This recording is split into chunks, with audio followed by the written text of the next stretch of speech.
ये 13 दोष ऐसे हैं जिसके जीवन में होंगे तो उसको कभी शांति, कभी सुख, कभी ऐश्वर्य ये टिकेगा नहीं और दुर्गति निश्चित हो जाएगी। बहुत ध्यान से सुने। एक श्लोक में 6 दोष और दूसरे श्लोक में 7 दोष। उपासक को कभी इन दोषों को अपने अंदर टिकने नहीं देना चाहिए।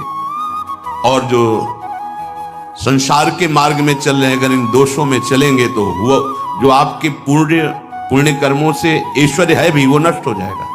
आप दुख, चिंता, शोक से ग्रसित होकर बड़ा दुख में जीवन व्यतीत करेंगे और आपकी गति बिगड़ जाएगी, दुर्गति हो जाएगी। इसको देख लो, पकड़ो। सत्संग है, अपने मुख से कभी अपनी बड़ाई ना करना। अगर कोई अपने मुख से अपनी बड़ाई करता है तो उसके सुकृत नष्ट हो जाते हैं, बुद्धि भ्रष्ट माने गिर जाती, पतित हो जाती है, फिर निर्णय ठीक नहीं। अगर हमारा सारथी, हमारा ड्राइवर मूढ़ हो तो कहीं भी हमको गिरा देगा, तो वो बुद्धि भ्रष्ट मतलब गिर जाती है, निर्णय करने लायक नहीं रहती। अपनी प्रशंसा अपने मुख से करना। दूसरा, और जो पाप कर्म उत्साहित होकर करते हैं, उपासक को तो बहुत सावधान रहना चाहिए, पर व्यवहार में भी जो नहीं करना चाहिए। अगर वो पाप कर्म आपके द्वारा मन में प्रेरित हो रहे हैं, संकल्प बन रहा है, क्रियाएं हो रही हैं, दुर्गति पक्की, पुण्य नष्ट हो जाएंगे, दुख अशांति बढ़ती चली जाएगी, कभी शांति नहीं प्राप्त कर पाएंगे। ऐसा नहीं कि जो मन में आवे सो करें।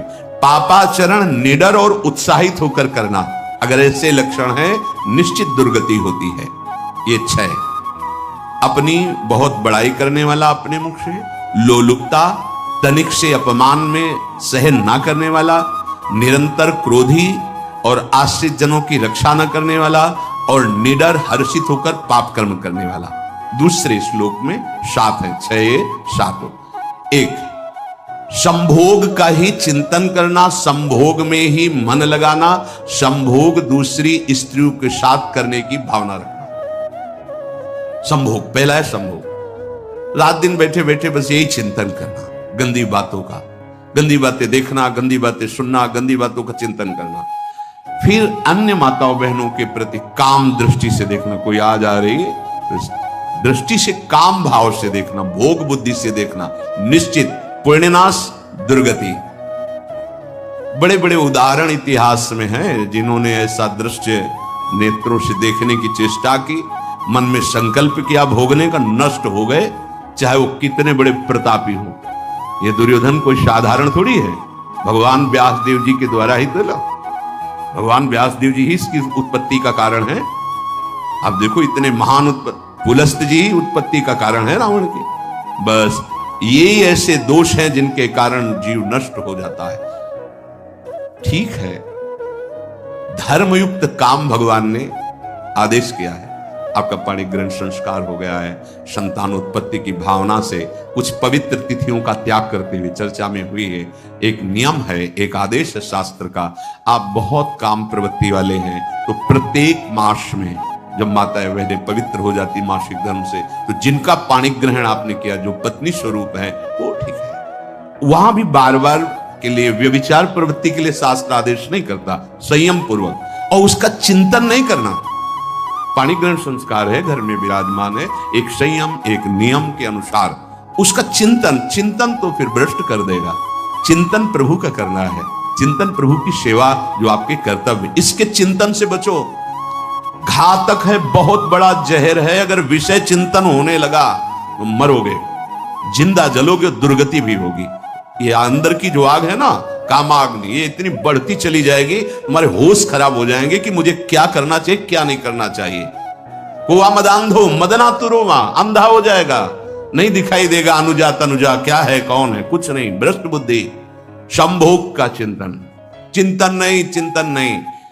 धर्मयुक्त काम आदेश है शास्त्र में। यदि आप प्रवृत्ति मार्ग में हैं तो अपनी पत्नी को जो पाणिग्रहण स्वीकार किया है, वहां भी पवित्र तिथियों का त्याग करते हुए, एकादशी है, रामनवमी है, नव दुर्गा है, जन्माष्टमी है, राधाष्टमी, जो पवित्र तिथियों का त्याग करते हुए, और ऐसे जो मर्यादाएं हैं उसके अनुसार। और कहीं पराई स्त्री के साथ संभोग की बात, निश्चित दुर्गति पक्की है। ऐसे ही माताओं के लिए है, स्त्री शरीर के लिए है। यदि वो ऐसी गलत चेष्टा तो पतिवंचक परपति रति करई रौ रौ नरक कल्पसत परई। ये भोग चिंतन से बचने की चेष्टा कीजिए तो क्रिया से अपने आप बच जाएंगे। क्रिया के पहले चिंतन होता है, चिंतन से ही क्रिया का आवेश आता है। चिंतन संभालिए, इसी से भगवत प्राप्ति होती है, चिंतन से, और इसी से दुर्गति भी होती है। अनन्यस चिंतयन्तु माम, भगवान चिंतन करें मेरा करो, कर्तव्य कर्म मेरे को समर्पित करो। अब जब चिंतन संभोग का होगा तो बुद्धि भ्रष्ट हो जाएगी। ये जो राक्षसी प्रवृत्तियां सुनने को मिलती है ना कि ऐसा हुआ ऐसा हुआ, वो देखा सुना और चिंतन किए, अब इतनी राक्षसी वृत्ति आ गई कि बस अब उनमें और राक्षसों में कोई अंतर नहीं रह गया।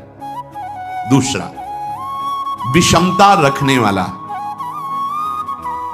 सबके साथ बर्ताव ऐसा कि मैं बहुत श्रेष्ठ हूं और दूसरे सब नहीं, ऐसा व्यवहार। सब भगवत स्वरूप है, समान व्यवहार। जैसे आपके भोजन है तो जो आप पा रहे हो वही सबको दीजिए, बैठने की व्यवस्था, उठने की व्यवस्था, क्रम बाई क्रम, पर उसको भी नीच भाव से मत देखिए। उस कोटि का उसको प्यार दीजिए, दुलार दीजिए, सम्मान दीजिए। इतनी विषमता न फैलाते रहे अपने जीवन में कि आप सबके निंदा के पात्र बन जाए। विषमता नहीं।